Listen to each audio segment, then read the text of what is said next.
जानते हैं? प्रोपसर्ग लग गया। आत्मा माने अंतःकरण। अंतःकरण जिनका सदा शांत रहता है, उसमें काम की, क्रोध की, लोभ की, मद की, मोह की, मात्सर्य की, अहंकार की लहर कभी उठते ही नहीं, शांत रहता है। भगवान भी शांत रहते हैं, पर जरूरत पड़ने पर कभी नृसिंहावतार में इतना क्रोध कर लेते हैं कि लक्ष्मी जी भी घबरा जाती है। लेकिन भयंकर से भयंकर विकट परिस्थितियों के आने पर भी सुदामा जी का चित्त क्षुब्ध नहीं होता है। यह है प्रशांत आत्मा। और इसकी व्याख्या गीता में है, यस्मान्नोद विजते लोको लोकान्नोद विजते च यः हर्षामर्ष भयोद्वेगैः मुक्तो यस्य च मे प्रियः। भगवान गीता में कहते हैं, जो किसी यस्मान्नो द्विजतो लोको लोका, ऐसा कोई आचरण नहीं करता है जो कि जिसके द्वारा कोई भी दुखी हो जाए, पीड़ित हो जाए, उद्विग्न हो जाए। यस्मान्नो द्विजते लोको, और संसार के किसी भी विपरीत से विपरीत व्यवहार से जो कभी उद्विग्न नहीं होता है, न कभी अपने व्यवहार से किसी को उद्विग्न करता है, न स्वयं कभी किसी के व्यवहार से उद्विग्न होता है, ऐसा जो भक्त है, जो हर्ष से, अमर्ष से, भय से और उद्वेग से मुक्त है, ऐसा भक्त मुझे प्रिय है। ये 12वें अध्याय में भगवान ने कहा है। और जब हम इस श्लोक को बोलते हैं तो हमारे पूज्य गुरुदेव भगवान हमारे दृष्टि पथ में आ जाते हैं। अपने पूरे जीवन में अपने व्यवहार से कभी किसी प्राणी मात्र को पीड़ा उन्होंने नहीं पहुंचाई, और कभी किसी के भी प्रतिकूल से प्रतिकूल व्यवहार से कभी क्षुब्ध नहीं हुए।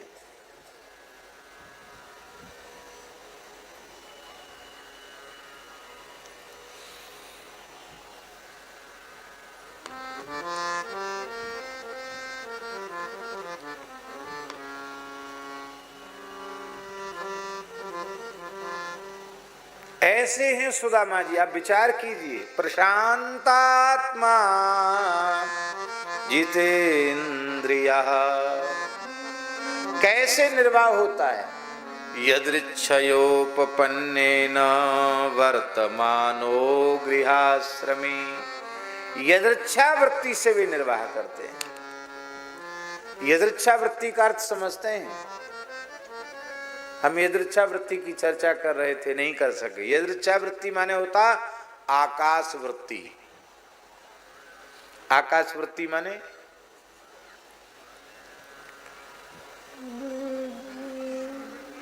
उदर पूर्ति का कोई प्रयत्न न किया जाए, चुपचाप संतोष पूर्वक पड़े हैं, अपने आप भगवत इच्छा से कुछ बिना मांगे जांचे, बिना पुरुषार्थ, बिना प्रयत्न, बिना संकल्प के जो कुछ आ जाए उसी को भगवान की इच्छा मानकर संतुष्ट हो जाना, इसको कहते आकाश वृत्ति। बहुत से लोग होते हैं, उनका ट्रस्ट भी बना होता है, बैंक में पैसे भी जमा होते हैं, जमीन जायदाद भी होती है, और उनसे पूछो कि ये सब मठ मंदिर, इसका खर्च कैसे चलता है, कहते हैं महाराज कोई व्यवस्था नहीं है, आकाश वृत्ति से चलता है। क्या कहते हैं? हमारे महाराज जी कहते थे ये आकाश वृत्ति नहीं, ये पाताल वृत्ति है। ये वृत्ति पाताल वृत्ति, आकाश वृत्ति नहीं है। आकाश वृत्ति कहने का अधिकारी वो है जो सुदामा जी के जैसा निष्काम हो।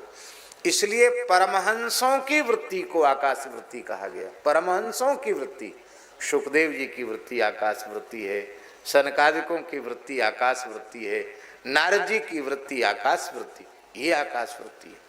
उस सर्वोच्च वृत्ति आकाश वृत्ति जिसकी जो आकाश वृत्ति ईमानदारी से बड़े बड़े यतियों को भी दुर्लभ है, वो यदृच्छयोपपन्नेन वर्तमानो गृहाश्रमी।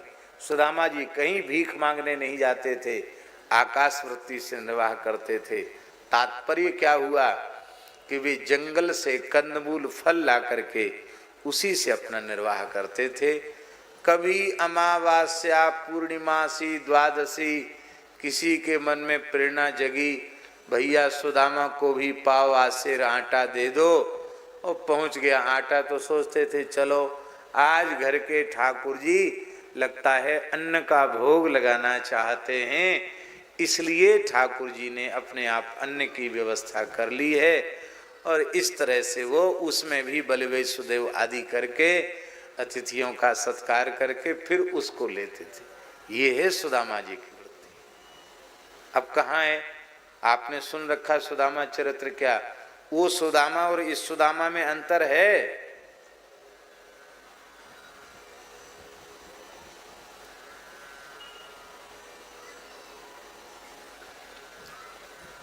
अब एक विशेष बात, सुदामा जी को तो ये कहा भगवान ने, सुखदेव जी ने, और सुदामा जी की पत्नी के बारे में सुखदेव जी ने बोलना शुरू किया तो क्या बोले? बोले दरिद्रा सीध माना सा, उसको दरिद्रा कह दिया। अरे सुदामा जी को कहीं दरिद्र नहीं कहा उनके विशेषणों में, सुदामा जी की पत्नी को दरिद्रा क्यों कहा? बहुत ध्यान से सुने। सुखदेव जी कोई हमारे जैसे संग्रही महात्मा थोड़े ही हैं, वो तो वस्तुतः परमहंस चक्र चूड़ामणि है। श्री सुखदेव जी महाराज की दृष्टि में संसार की किसी वस्तु की चाह किसी भी निमित्त किसी के मन में आ गई है, साधक के मन में आ गई है, वो दरिद्र है। जिसको संसार की किसी वस्तु की चाह है वो दरिद्र है। सुदामा जी अचाह हैं, कुछ नहीं चाहते, पर सुदामा जी की पत्नी चाहती है। क्यों चाहती है? वो बहुत ज्यादा नहीं चाहती, कोई बहुत महल मकान बन जाए, सोना चांदी इकट्ठा हो जाए, ये नहीं चाहती है। पर उसको एक बात की पीड़ा रहती है कि मैं वह अभागिन नारी हूँ, पतिव्रता नारी, ऐसी भाग्यहीना हूँ कि मैंने आज तक अपने पति को रुचि पूर्वक रसोई बनाकर जिमाया नहीं, कभी कुछ घर में होता ही नहीं है। अरे प्रभु, कम से कम इतना तो हमारे घर में होवे कि हम आपको प्रेम से भोग लगा सकें, अपने पतिदेव को जिमा सकें। देखो तपस्या करते करते कितने दुर्बल हो गए हैं, अस्थि मात्र शरीर है, इनको जिमा में कोई साधु संत आवे उसको भी जिमा सकें, इतना तो लोग चाहते हैं कि नहीं? साईं इतना दीजिए जामे कुटुंब समाए, मैं भी भूखा न रहूं और साधु न भूखा जाए। पर परमहंस चक्र चूड़ामणि सुखदेव जी की निष्काम वृत्ति उस अवस्था की निष्काम वृत्ति है, वो कहते ये भी इच्छा करने वाला दरिद्र है। क्यों करो इच्छा, किस लिए करो इच्छा?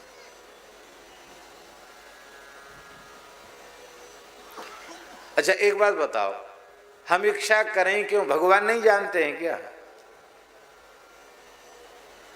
या तो उनको अज्ञानी समझ लो कि वो कुछ जानते ही नहीं, कुछ समझते ही नहीं है। उनकी समझ तो सा भारती भगवती तो यदि ये दासी, बाग देवता भगवती सरस्वती जिनकी दासी है, जिनकी भक्ता है, उन भगवान में बुद्धि की कमी है क्या? सब जानते हैं। क्यों चाहना, क्यों मांगना? वो भी इच्छा उसमें जगी नहीं, पत्नी में जगाई गई। किसके द्वारा? भगवान के द्वारा जगाई गई। भगवान ने मन में सोचा सुदामा जी इतने निष्काम भक्त हैं, वो तो न कभी चाहेंगे न कभी आवेंगे, और जब चाहेंगे भी नहीं तो मैं दूंगा कैसे? कुछ न कुछ तो चाहना तो पड़ेगा। तो बोले इनके ऊपर तो हमारी दाल गलेगी नहीं, पर ये बेचारी सहृदय ज्यादा है, कम से कम पति को तो जिमाना चाहती है, कुछ इच्छा इसके भीतर, इसके ऊपर हमारा जादू चल जाएगा। तो महाराज जी सुदामा जी तो जंगल में समिधा लेने गए थे, और ठाकुर जी एक महात्मा के रूप में पहुंच गए। ब्रह्मचारी महात्मा संत के रूप में पहुंच गए। बोले भवत भिक्षाम में देही, देवी माता अन्न की भिक्षा दो। अन्न घर में होए तब ना भिक्षा दें, अन्न तो है ही नहीं। अपने आप बिना मांगे जांचे कभी अमावस्या पूर्णिमासी आ जाता है तो भोग लग जाता है, अन्न कहाँ है? ब्रह्मचारी अन्न की भिक्षा मांग रहा है, कंदमूल भी नहीं है, वो तो लेने पतिदेव गए हैं। अतिथि को कैसे निराश करूं? मना करना भी ठीक नहीं है। तो सुशीला परम विदुषी है, विवेक संपन्ना है। सुशीला ने कहा, ब्रह्मचारी जी, संत जी, हमारे घर में सूतक लगा है। जिसके घर में सूतक लगा रहता है उसको भिक्षा देने का अधिकार नहीं होता है। हमारे घर में हमारे ऊपर सूतक लगा है। सूतक लगा है ना? तो सूतक तो दो प्रकार का होता है, एक जातक सूतक, एक मृतक सूतक। कौन सा सूतक लगा है? और सूतक भी 10-5 दिन बाद चला जाता। 10 दिन हो गए हैं पुत्र जन्म के और 10 गात्र हो गया तो मृतक सूतक चला जाता है। 10 टन हो गया तो जातक सूतक भी चला जाता है, जन्म का सूतक भी चला जाता है। आपका सूतक गया नहीं, कौन पैदा हुआ? तो सुशीला ने हंस करके कहा, एक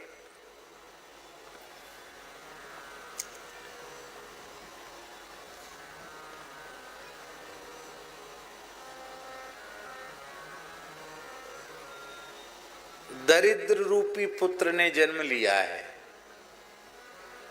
क्या? दरिद्र रूपी पुत्र ने जन्म लिया है, घर में कुछ है ही नहीं, कहने का आशा ये था। और महाराज ये सूतक ऐसा है ना कि मैं जब से इस घर में आई हूं, जब तक रहूंगी, लगता ये सूतक कभी उतरेगा नहीं है।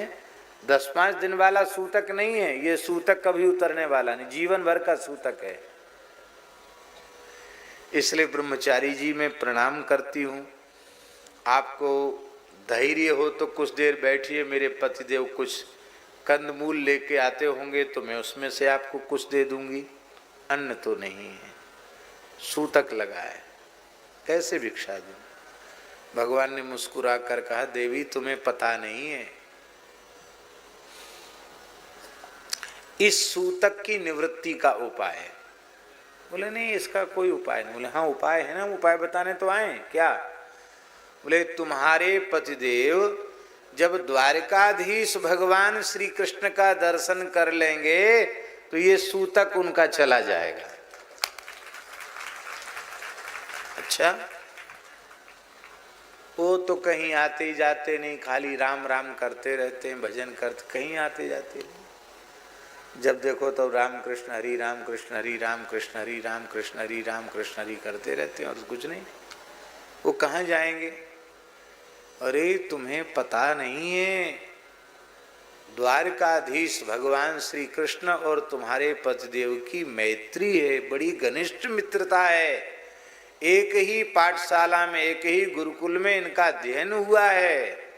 अच्छा, तो हमसे तो इन्होंने इतना बताया नहीं, छिपा के रखा।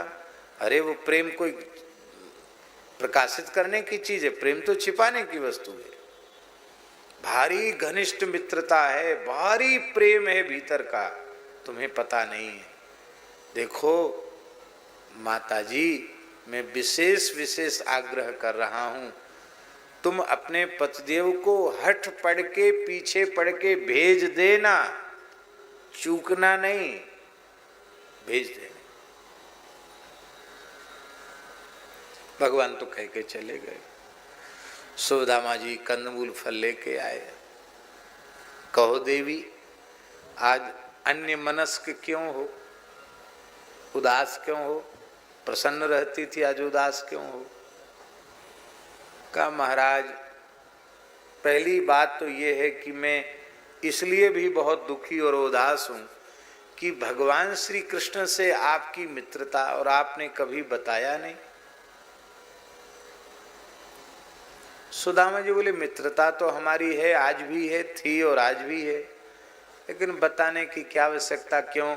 मैं उनका मित्र हूँ, ये बताकर, ये प्रचार करके, प्रमाणित करके हमको किसी से कुछ चाहिए नहीं, न तो अपने मित्र से कुछ चाहिए और न संसार के किसी व्यक्ति से कुछ चाहिए।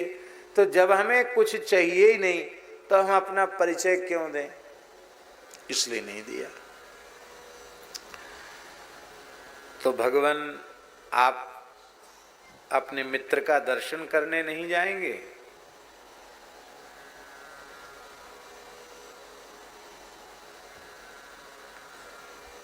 सुदामा जी बोले, हम जाएंगे तो कलंक लग जाएगा मित्रता को।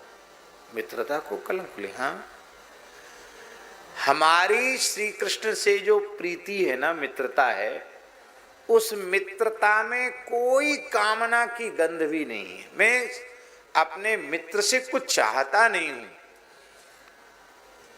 और मैं अकिंचन ब्राह्मण जब वहां जाऊंगा तो इसका अर्थ यही समझा जाएगा कि एक अत्यंत निर्धन व्यक्ति, कंगाल व्यक्ति, अकिंचन व्यक्ति अपनी मित्रता की दुहाई देकर द्वारकाधीश श्री कृष्ण से कुछ मांगने के लिए गया है। तो मित्र को तो देना चाहिए, मित्र से मांगना क्या है? मैं कुछ नहीं, मैं आशीर्वाद देता हूं, ऐसी मेरा मित्र ठाठ से रहे, आनंद से द्वारिका में खुश रहे, प्रसन्न रहे, और मैं मौज में हूं, आनंद में हूं, मुझे कुछ नहीं चाहिए उनसे। नहीं जी, आपको जाना चाहिए। आइए याज्ञिक जी महाराज विराजिए, आपको जाना चाहिए। क्यों? सुदामा जी की पत्नी के मुंह से निकल गया, दास्यति द्रविणम भूरि सीदते ते कुटुंबिने। देखो, तुम जाओगे तो तुम्हारे कुटुंब में हमेशा अभाव रहता है, तो द्रविणम भूरि दास्यते, वो अधिक धन दे देंगे, तो हम लोग भी ठीक ठाक से मकान भी बन जाएगा। अच्छा, जैसे गृहस्थ लोग आराम से रहते वैसे रहेंगे। सुदामा जी बोले, मैं चला तो जाता, लेकिन अब तुमने अपना अभिप्राय बता दिया, अब तो बिल्कुल नहीं जाऊंगा। वैसे तो भले ही चला जाता, लेकिन तुमने कह दिया कि इसलिए जाओ कि दास्यति द्रविणम भूरि, वो बहुत धन देंगे, अरे तब तो नहीं जाते।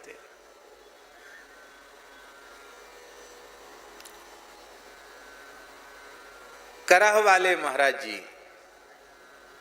परम सिद्ध संत श्री रामदास जी महाराज, परम पूज्य श्री रामदास जी महाराज, करह बिहारी सरकार, करह वाले महाराज जी, उनके एक सेवक थे आगरा में, बाबूजी बाबूजी कहते थे उनको।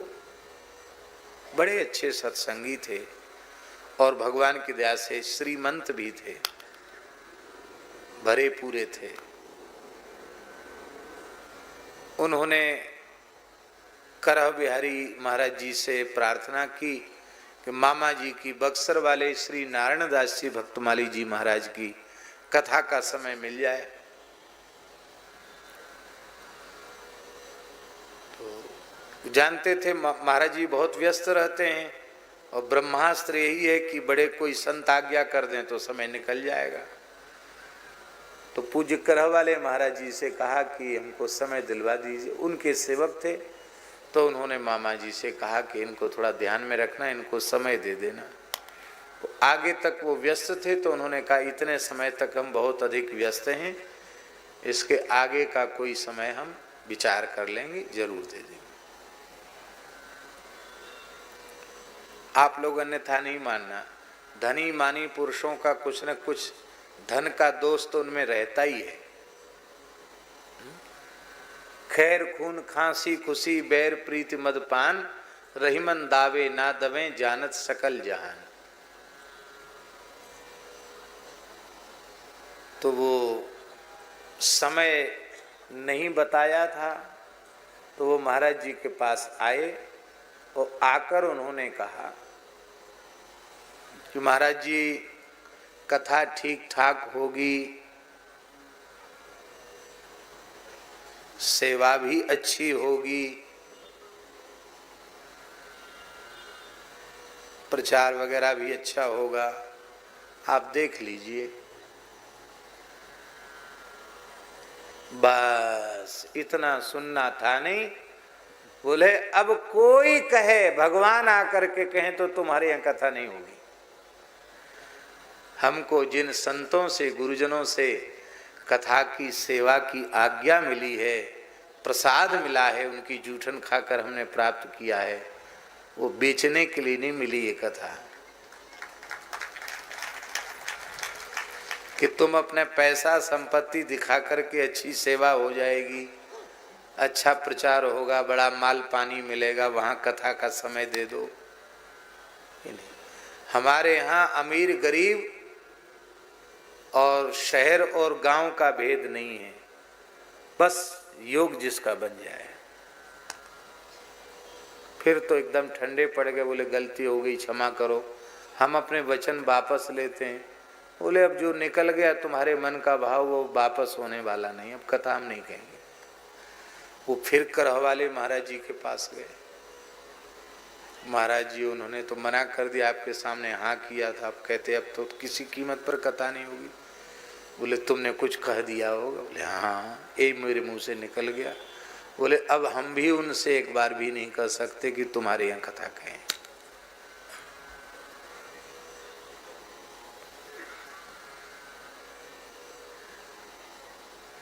ऐसे ही ऐसा जीवन जिनका होता उन्हीं को महात्मा कहते हैं।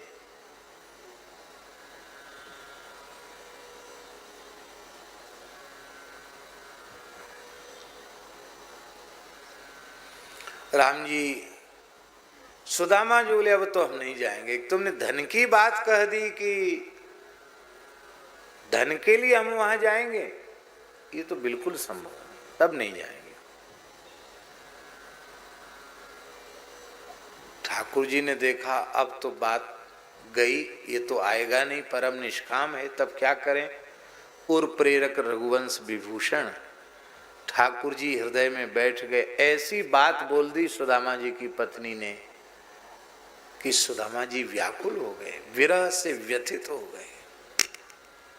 क्या बात बोल दी।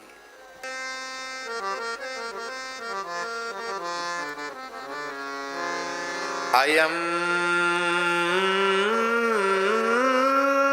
ही परमो लाभो उत्तम श्लोक दर्शनम। अयम ही परमो लाभो उत्तम श्लोक दर्शनम। हे पतिदेव, क्या आप अपने प्राण प्यारे मित्र श्री कृष्ण का दर्शन भी नहीं करना चाहते हैं क्या? अरे गुरुकुल छोड़े कितने दिन हो गए, क्या अपने मित्र से मिलने की भी इच्छा तुम्हारी नहीं है? इतना सुनते ही सुदामा जी व्याकुल हो गए। विरही तो है ही हैं। किते दिन वे जू गए बिनु देखे, किते दिन वे जू गए बिन देखे, वे जू गए बिनु देखे, वे जू गए बिनु देखे, किते वे जू गए बिन देखे, किते दिन वे जू गए बिन देखे। दर्शन को नैना तपे, बचन सुनन को कान, मिलिवे को हियरा तपे, जिए के जीवन प्राण गोवर्धन वासी सांवरे, तुम बिन रहो न जाए। दर्शन को नैना तपे, वचन सुनन को कान, मिलिवे को हियरा तपे,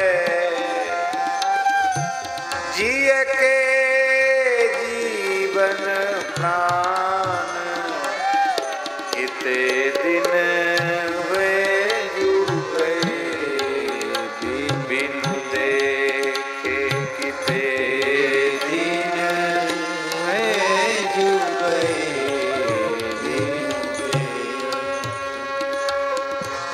हे रघुनंदन प्राण प्रीते, तुम बिन जियत बहुत दिन बीते। हे रघुनंदन प्राण प्रीते, तुम बिन जियत बहुत दिन बीते। हे यदुनंदन प्राण प्रीते, तुम बिन जियत बहुत दिन बीते। हरि दर्शन की प्यासी अखियाँ, हरि दर्शन की प्यासी अखियाँ, हरि दर्शन की प्यासी। देखो चाहत कमल नयन को, निस दिन रहत उदासी अखियाँ, निस दिन रहत उदासी। दरस बिन दुखन लागे, नैन शब्द सुनत मेरी छतियाँ कांपे, भई छिमासी रे, किते दिन वे जुड़ गए बिनु देखे, किते दिन वे जुड़ गए बिनु देखे। कब मिली हो रघुनाथ हमारे, कब मिली हो रघुनाथ, कब मिली हो रघुनाथ हमारे, कब मिली हो रघुनाथ हमारे। कब मिली हो यदुनाथ हमारे, कब मिली हो यदुनाथ हमारे, कब मिली हो जगन्नाथ हमारे, कब मिली हो जगन्नाथ हमारे,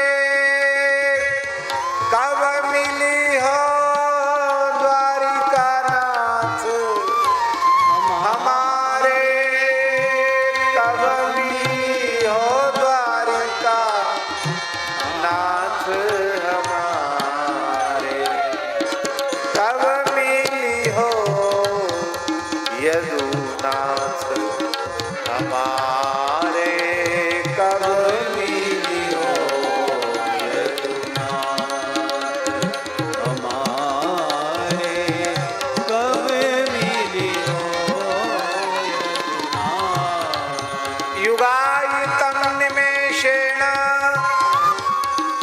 चक्षुषा प्राविशायितम् शून्यायितम् जगत सर्वं गोविंद विरहेण में। ऐसी दशा सुदामा जी की हो गई, वे विफल होकर रो पड़े। देवी तुमने ठीक कहा, मैं रोज सोचता हूं कि उनका दर्शन करने प्रत्यक्ष चलूं, लेकिन कहीं मेरे जाने का यह आशय न समझ लिया जाए कि मैं कुछ उनसे लेने के लिए जा रहा हूं। मेरा प्रेम कामना की गंदगी से कलंकित नहीं होना चाहिए। दूसरी बात, देवी मैं खाली हाथ कैसे जाऊं? रिक्त पाणिम न पश्येत राजानम विषजम गुरुम। राजा को, वैद्य को, गुरु को खाली हाथ नहीं दर्शन करना। राजा का, वैद्य का, गुरु का खाली हाथ दर्शन नहीं करना। रिक्त पाणिम न पश्येत राजानम विषजम गुरुम। और श्री कृष्ण से हमारे तीनों संबंध हैं। वो राजा हैं, द्वारिकाधीश हैं, खाली हाथ क्यों जाए राजा के पास? विषजम वैद्य भी हैं, भवरोग के वैद्य हैं। और मीरा जी तो कहती हैं, मीरा की तो पीर मिटेगी जब वैद्य सवलिया होय। वैद्य भी है।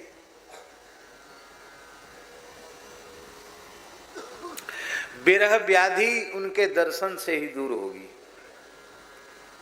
और गुरु भी हैं, कृष्णम वंदे जगत गुरु, गुरु भी हैं।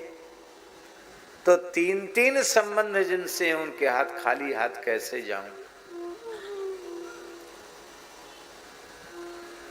ये भी बहाना था कि घर में कुछ है ही नहीं, मैं कंदमूल फल लेके आया, कुछ उपहार की वस्तु है ही नहीं, ये मिलेगा ही नहीं, है ही नहीं घर में, तो ये देगी नहीं तो हम फिर नहीं जाएंगे, ये मन में था। लेकिन महाराज जी लिखा है भागवत जी में, याचित्वा चतुरो मुष्टीन विप्रान पृथक तंडुलान। पृथक तंडुल माने क्या होता है संस्कृत में? तंडुल माने चावल, पृथक तंडुल माने चिवड़ा। चिवड़ा को संस्कृत में पृथक तंडुल कहते हैं। सुदामा जी की पत्नी कहां से सुदामा जी मांगने नहीं गए, ध्यान से सुन लो। सुदामा जी ने जीवन में एक बार भी भिक्षा नहीं मांगी। कौन गया मांगने? वो भी भगवान को देने के हिसाब से। याचित्वा चतुरो मुष्टीन विप्रान पृथक तंडुलान। वो भी किसके यहां से मांग के लाई? सुशीला जी। विप्रान, विप्रान माने एक ब्राह्मण के घर से नहीं, कई ब्राह्मणों के घर से इतना इतना इतना इतना चिवड़ा लेके आई, तो 4 मुट्ठी चिवड़ा इकट्ठा हुआ। तावध्वा चैल खंडेन, उसको चैल खंड, चैल खंड माने होता फटा पुराना कपड़ा, पुराना कपड़ा, उसमें बांधा। जैसी बांधने में थोड़ी गांठ लगाने की कोशिश की, वो फट गया, पुराना कपड़ा था। फिर उसको दुल्लर तिल्लर कर दिया, ऐसी लपेटते लपेटते वो कपड़ा इतना बड़ा हो गया। वो मुट्ठी तो 4 मुट्ठी चिवड़ा थे, लेकिन वो पोटली इतनी बड़ी हो गई। ले ये उपहार है, ले जाओ। सुदामा जी ने थोड़ा विनोद में कहा, देवी हैं द्वारकाधीश के पास भेज रही हो,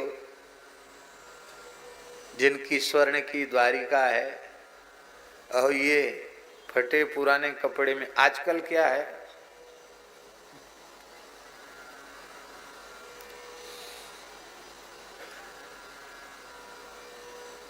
कि लोग गिफ्ट देते हैं, वो चीज तो उसमें मामूली या रद्दी से रद्दी चीज होती है, ऊपर से पैकिंग इतनी अच्छी कर देते हैं, भले भीतर एक चम्मच हो, डिब्बा उसका इतना बड़ा होगा।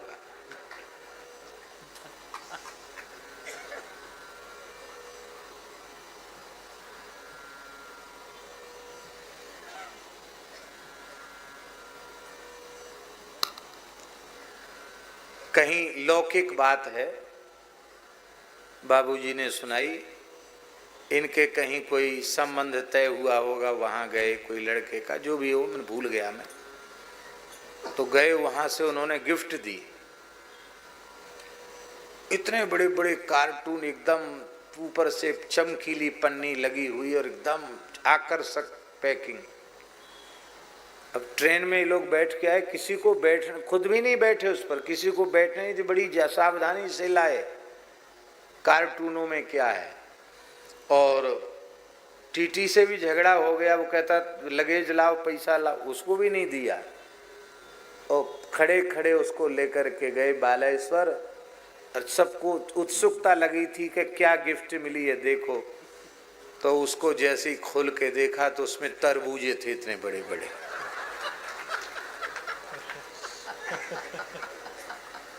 ये सुनाते हैं सच्ची घटना।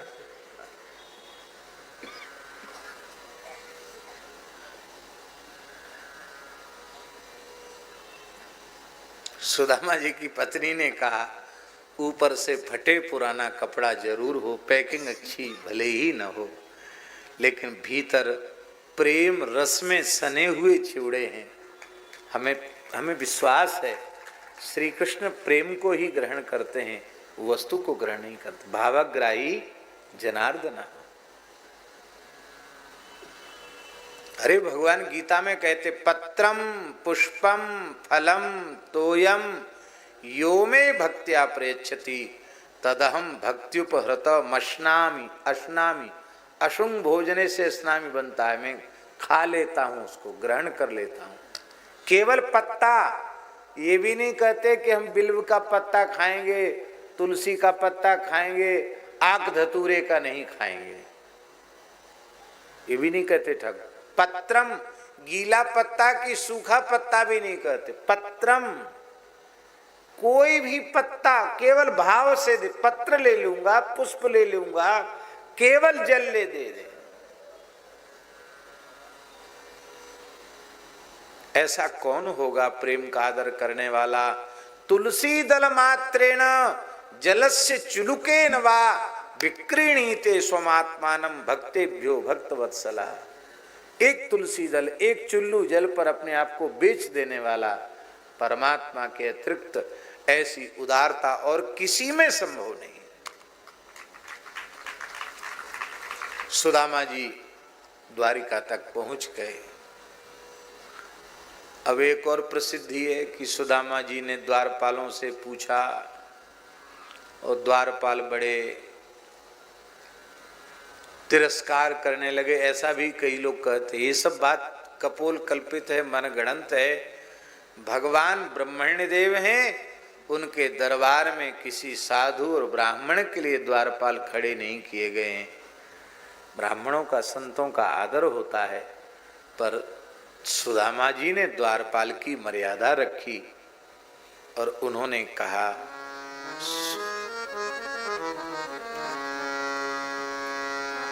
श्री वृंदावन बिहारी लाल की जय।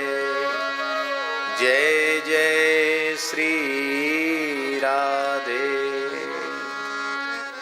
क्या कहा सुदामा जी ने, बहुत प्यारी बात।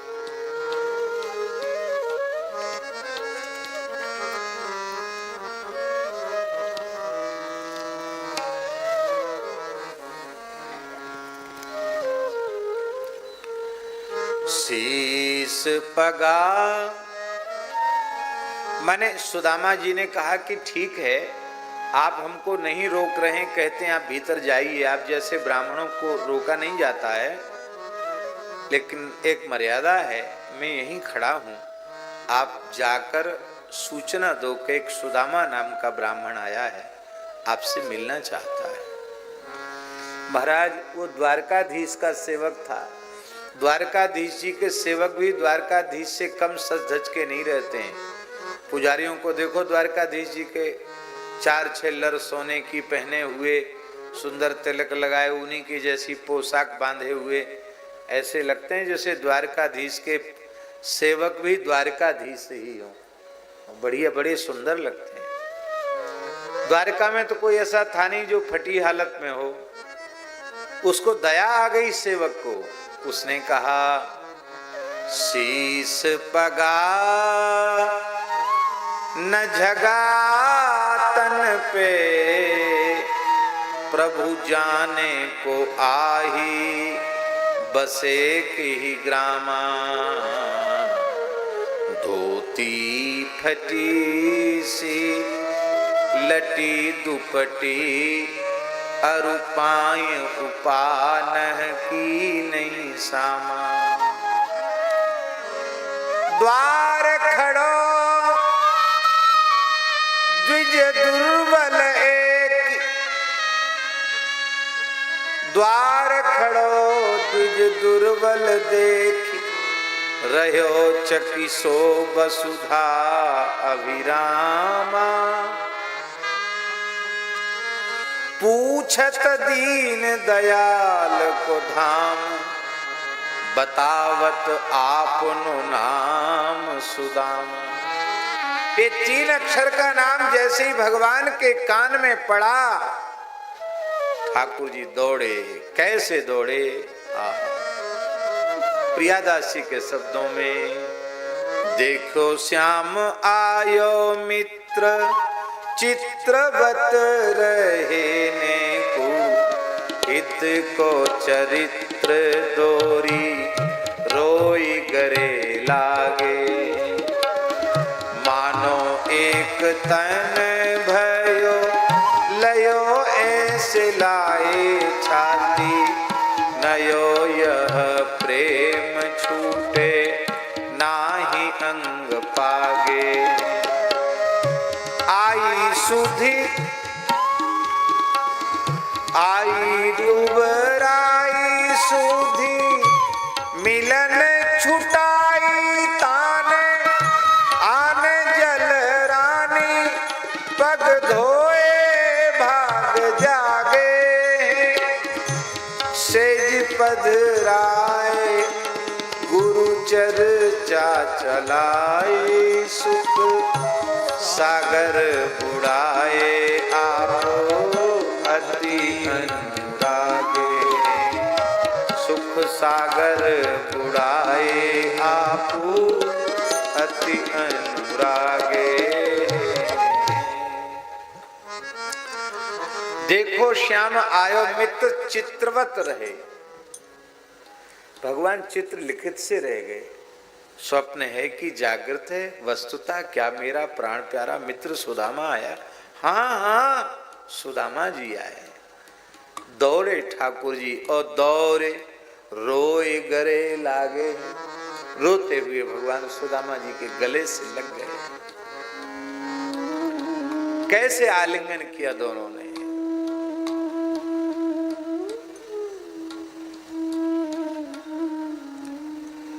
मानो एक तन भय,